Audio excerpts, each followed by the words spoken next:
All the Wrong Places. Bluewater Bay, Book 14. Written by Ann Gallagher.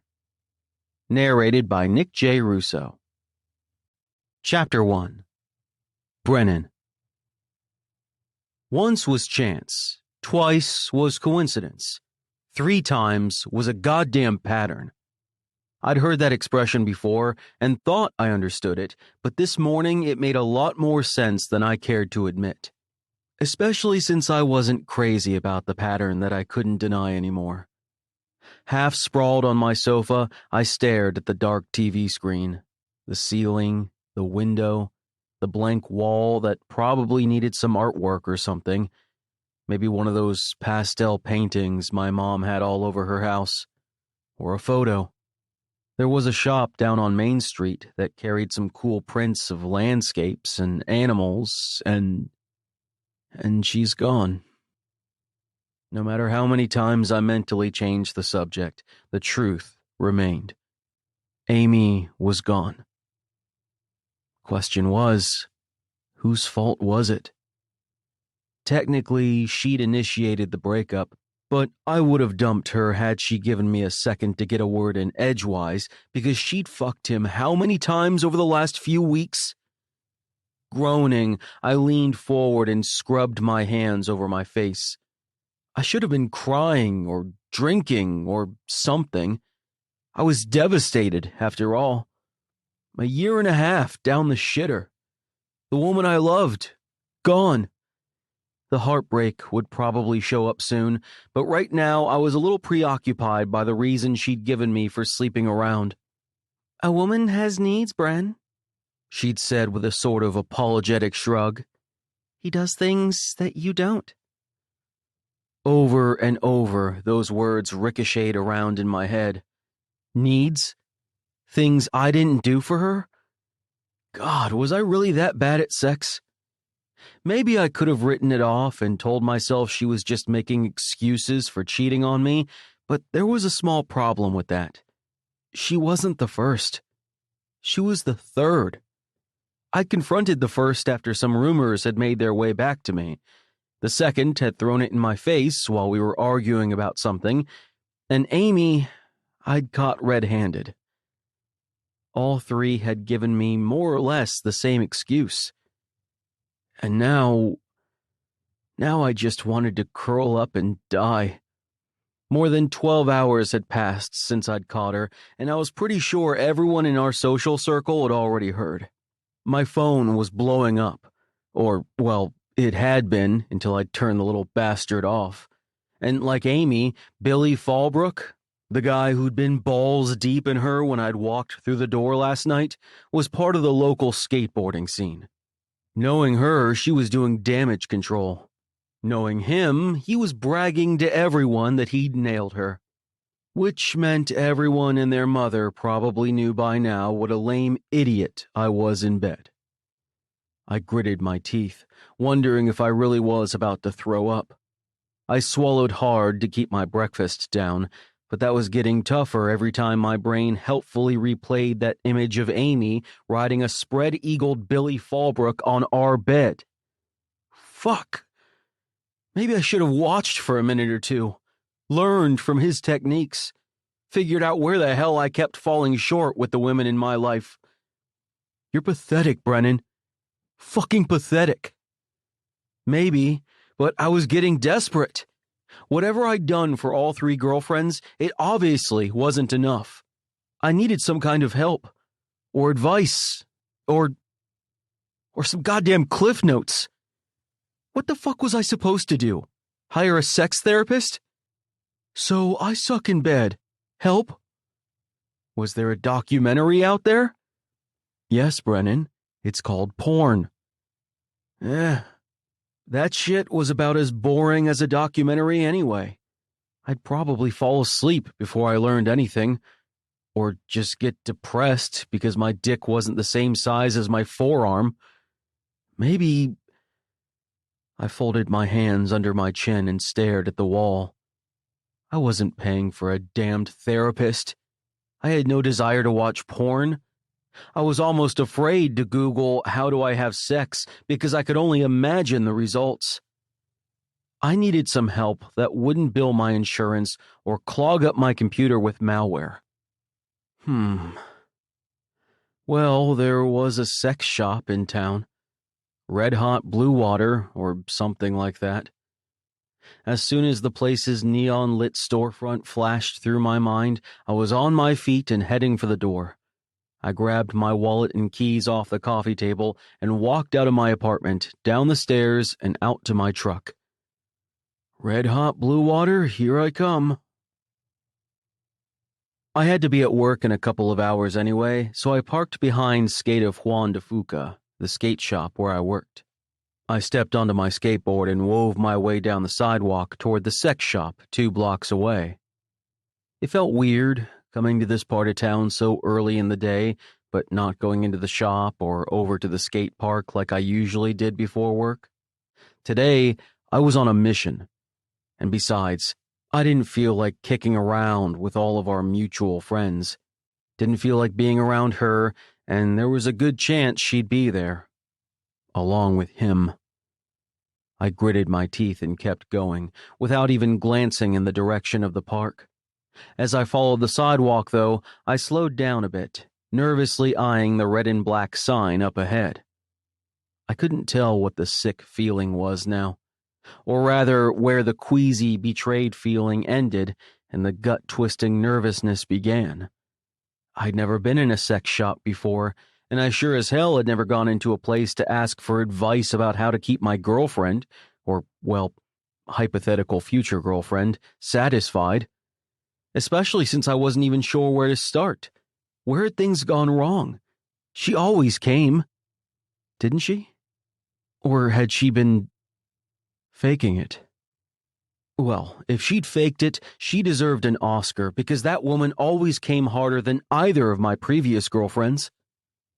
My previous girlfriends who'd also deemed me a dud in bed.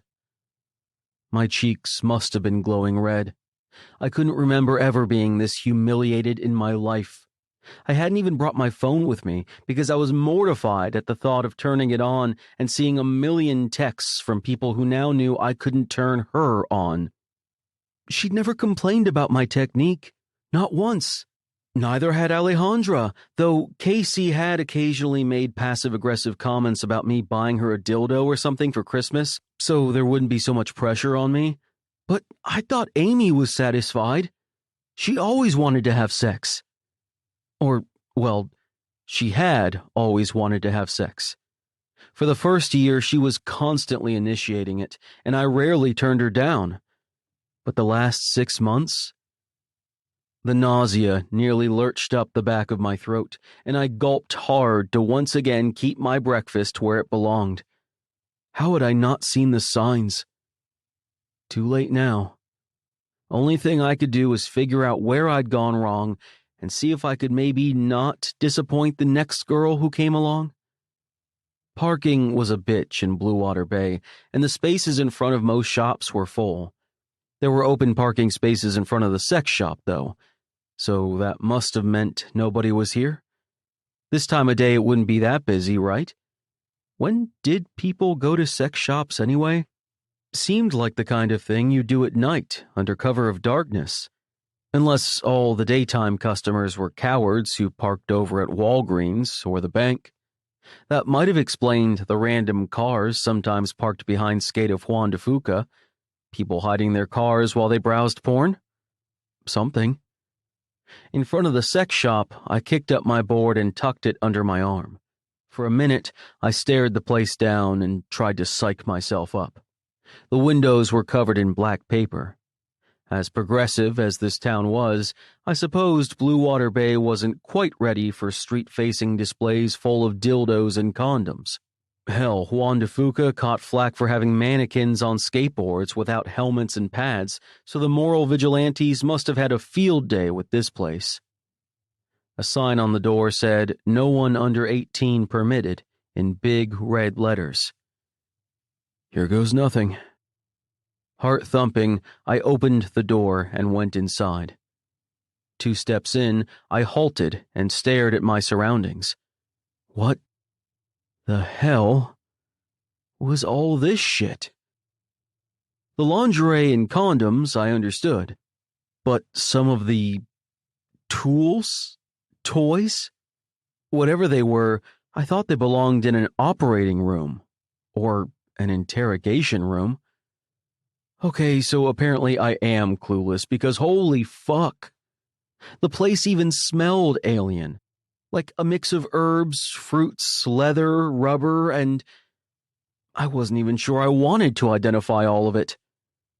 My dick didn't hold a candle to most of the dildos. Well, that might have been a clue about my girlfriend's problems. I hadn't thought I was lacking in size, but if the power dong and hole buster were anything to go by, maybe there was an anatomical issue I had overlooked. Okay, so Casey had once said my cock was clearly the karmic result of some horrible thing I'd done in a past life, but I thought she was joking. I supposed, can I help you find something? The smooth male voice damn near made me jump out of my skin, and I spun around like an idiot in a haunted house instead of that same idiot in a sex shop.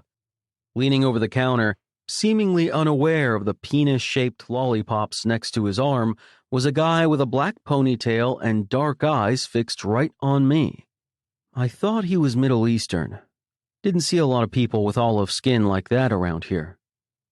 And he was still staring at me, waiting for an answer to his question. I cleared my throat.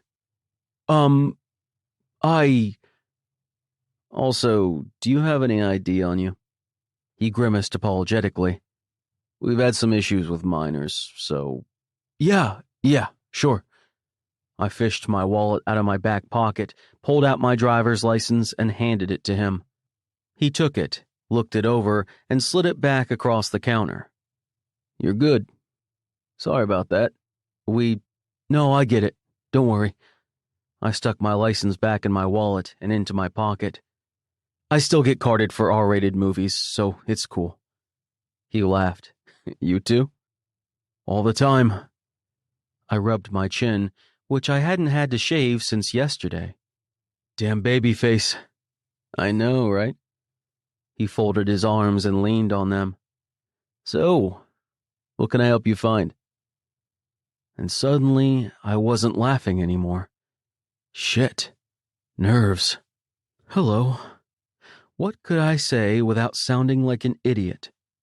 Why did I even care what this guy thought of me? He'd probably seen and heard things in here that would have blown my mind while he didn't bat an eye. This was, after all, a guy who worked in a place that sold penis-shaped lollipops. Now in banana flavor, apparently. I shook myself and pulled my gaze away from the candy. To be totally blunt, I'm having some issues with my girlfriend, and I guess I thought... I glanced around the shop, my shoulders sinking as my stomach turned to lead. I don't know what I thought. I assume you mean problems in bed. Heat rushed into my cheeks. Staring at the lollipops, because they were easier to focus on than him, I nodded. Yeah. So, he absently tapped a pen on the counter, a pen with a big plastic dick on it, of course. If you don't mind my asking, what kinds of problems? He paused. So I can help you narrow down a solution, I mean. Not trying to pry. Well, I thumbed the peeling tread on my skateboard. What do you have for people who thought they knew what they were doing in bed, then realized they didn't? Ouch.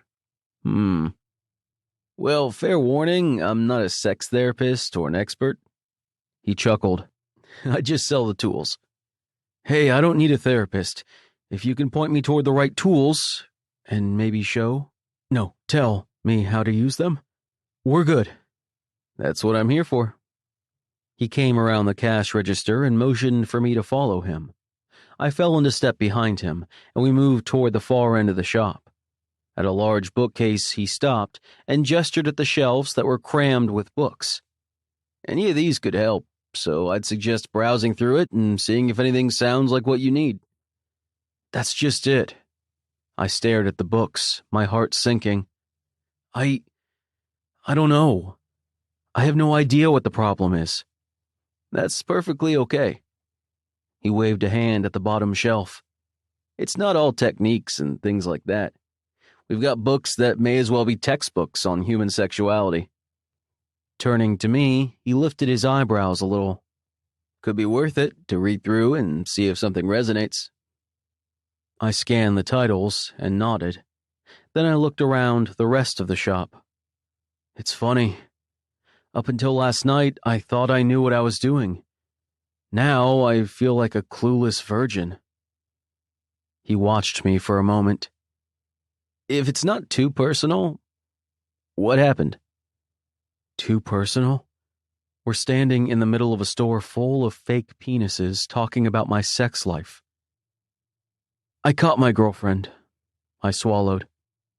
Ex-girlfriend now, with another guy. And she said it was because I didn't fulfill her needs. I made the sharpest, bitterest air quotes ever. Whatever the fuck that means. His posture stiffened. That sounds to me like an excuse to cheat. That's what I thought when the girl before her made the same excuse. And the one before her.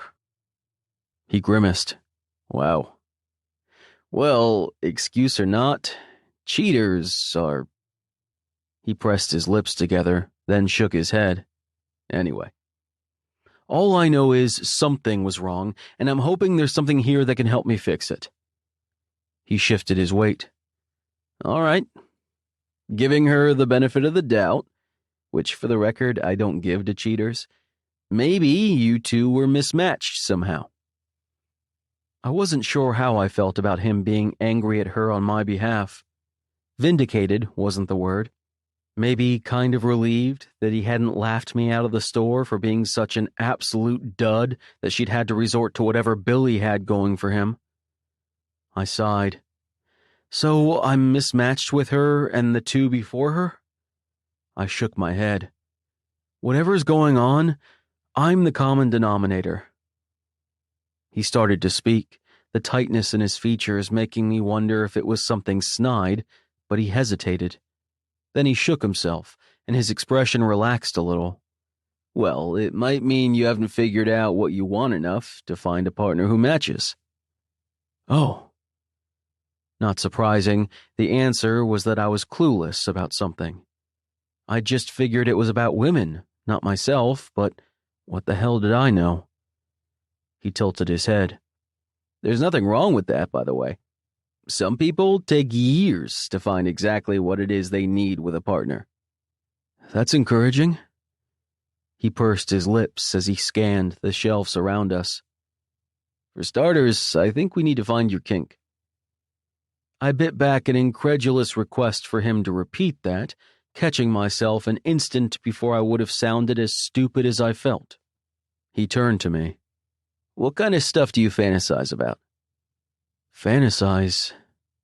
I avoided his gaze, staring at a rack of magazines, but not really looking at them as I kept working at that peeling tread on my board.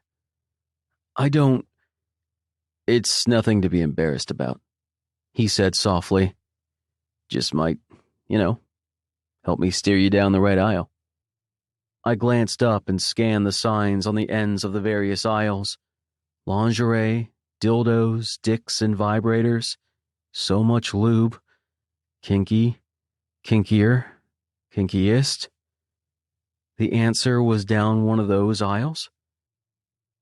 I gestured at them. None of that stuff. Okay, fair. He shrugged. Do you watch porn? I have, but it's boring as hell. Maybe I'm watching the wrong kind? What kind have you watched? I had to think about it for a minute. I was pretty sure the last time I'd looked at porn, I had to use my mom's credit card to get past the "Prove You're 18, asshole" screen. If memory served, I'd been more excited about accessing porn than watching it. I don't know, I said. Two people fucking? He gave a quiet laugh. Well, that rules out orgies, and presumably BDSM. Never watched anything with S&M in it. or orgies. So you did watch? His eyebrows rose a little. Did you enjoy it? Always thought it was kind of boring, to be honest. It's all fake. Yeah, a lot of it is. You ever tried amateur? No. He watched me for a moment. Let me ask you this. Are you into men? What? No. I shook my head. I mean, one of my exes convinced everyone I'm gay, but no, I'm not. Okay. Are you into women? Huh? I laughed. Of course I am. That's why I'm here. To figure out how to not be a loser in bed with a woman. Right, but... He absently ran the backs of his fingers along the edge of his jaw. Okay, well, to put it more bluntly, what do you think about when you jerk off? Fresh heat rushed into my cheeks. He smiled warmly. It's nothing to be embarrassed about. Trust me, I've heard it all. It's not that. I mean, okay, it kind of is, but... I pretended to be interested in a couple of weird metal objects whose purpose I wasn't sure I wanted to figure out. I don't really think of anything when I jerk off. You don't think of anything at all? I hesitated, then met his eyes. Is that weird? Well, no. He folded his arms loosely and shifted his weight. But I think it might be telling. How do you mean? Let me ask you this first. Why do you jerk off? I studied him, trying to figure out what the hell he was getting at. Because I have a boner? And I want to go to sleep? God, could this conversation get any weirder? But not because you're thinking of someone. I shook my head. Have you ever thought you might be asexual? I blinked. Yep, the conversation could get weirder. Come again? Asexual. Maybe you're not into sex. I shifted my weight. That's a thing? People can be asexual? Yep. It's not just plants anymore. He smiled, and something about his expression gave me permission to laugh, which was good. It meant I was breathing again. But if I was asexual, I wouldn't jerk off, would I? Maybe, maybe not. He shrugged. Some people do. I do. I jumped like he'd smacked me. So, you're asexual? He nodded. That's why I started wondering. Some of the stuff you said, it sounded pretty familiar. How come I've never heard of people being asexual? A lot of people haven't. It's only been the last few years that it's really been acknowledged. He scowled. Isn't terribly accepted, but it's a start. So it's just... I rocked from my heels to the balls of my feet, wondering where all this nervous energy was coming from. People who don't like sex? Well, not necessarily. He half shrugged. Some asexuals want nothing to do with sex. Some will do it if their partner is into it, and they'll still enjoy it. And some people aren't interested in sex unless they have a really strong emotional bond with someone. So even though I like sex, I'm still... From what you're telling me, that's my guess. He held my gaze. When you and your girlfriend did have sex, did you ever initiate it?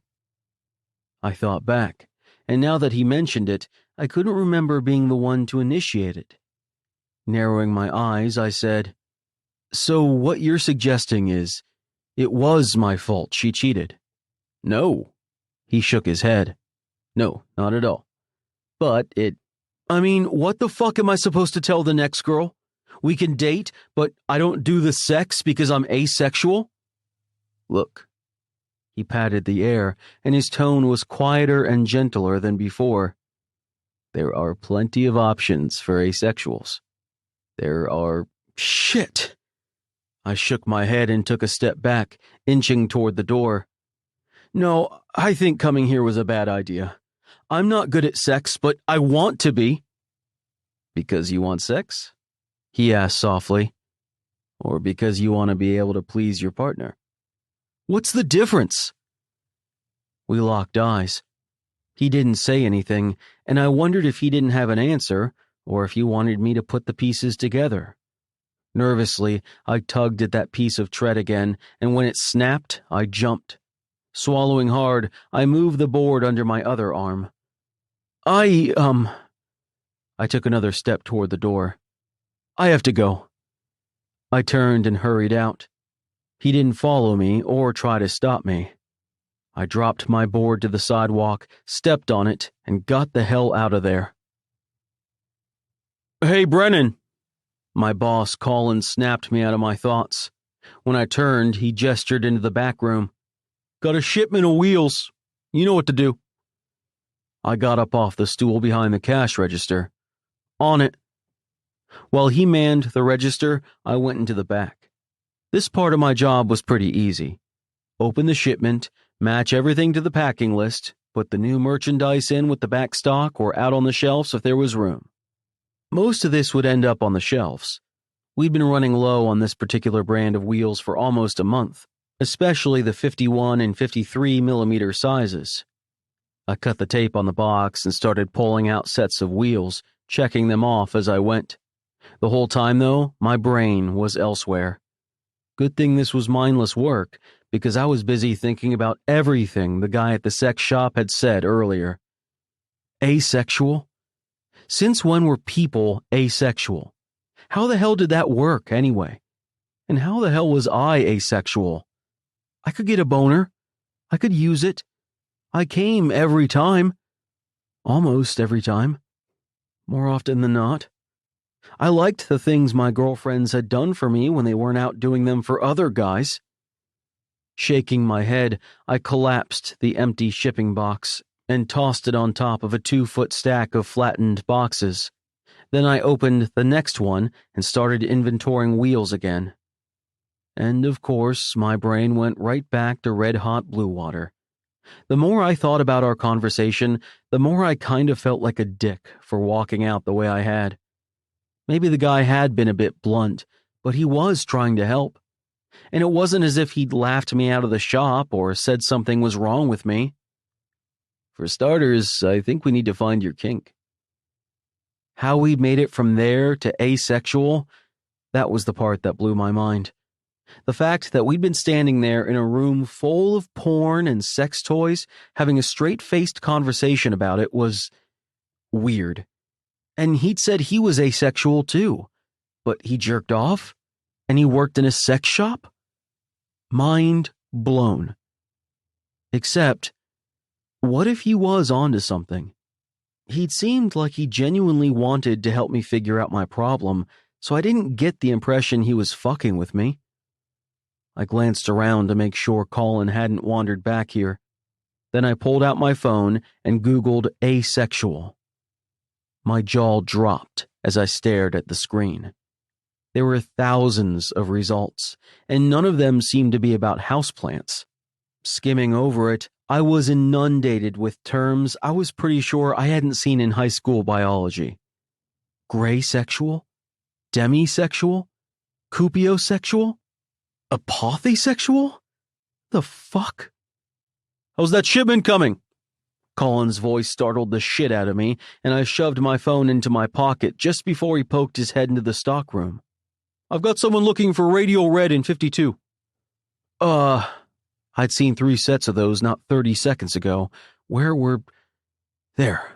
I grabbed the sets of Radio Reds, double-checked that they were 52 millimeter, and tossed them to him. They'll be in the system in 2 seconds. I held up the packing list. All I need to do is punch this in. Great, thanks. Well, the graysexuals and asexuals and whatever sexuals were going to have to wait, apparently. When I got home tonight, I'd Google this shit and actually read it. For now, asexual or otherwise, I had work to do.